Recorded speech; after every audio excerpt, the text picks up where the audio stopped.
আমরা আশা করি এই দলের হাতে আল্লাহ যদি দেশ পরিচালনার দায়িত্ব দেন, এখন আমরা দল নিয়ন্ত্রণ করেছি, আমরা ইনশাআল্লাহ দেশও নিয়ন্ত্রণ করতে পারব।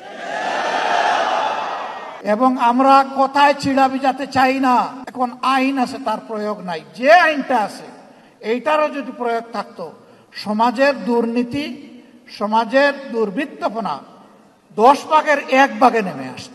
একজন গরিবকে যেমন রাষ্ট্র লুক আফটার করতে, প্রতিপালন করতে বাধ্য, সকল ধর্মের লোকদের জন্য এটা সরকার বাধ্য।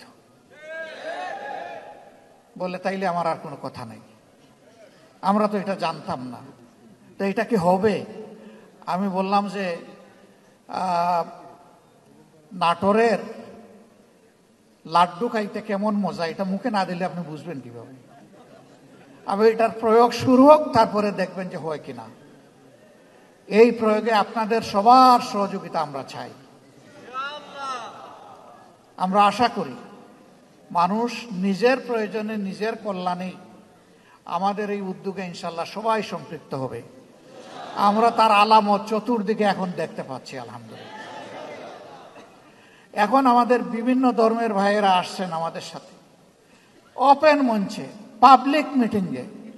তারা নিজের থেকেই বলছেন 54 বছর জামাত ইসলামের কোনো নেতাকর্মী আমাদের 1 ইঞ্চি জমি চলে বলে কৌশলে আমাদের কাছ থেকে কেড়ে নেয় নাই। আমাদের কোনো মায়ের ইজ্জতে, আমাদের কোনো বোনের ইজ্জতে, আমাদের কোনো মেয়ের ইজ্জতে হাত দেয় নাই।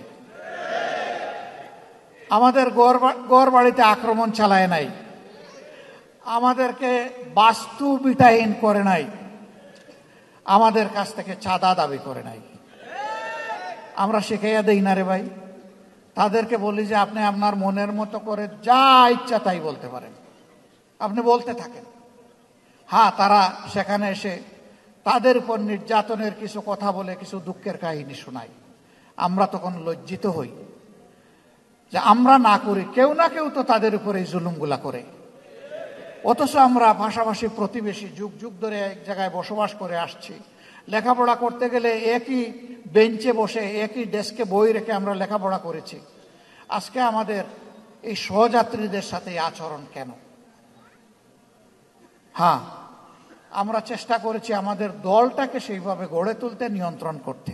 আমরা আশা করি এই দলের হাতে আল্লাহ যদি দেশ পরিচালনার দায়িত্ব দেন, এখন আমরা দল নিয়ন্ত্রণ করেছি, আমরা ইনশাআল্লাহ দেশও নিয়ন্ত্রণ করতে পারব।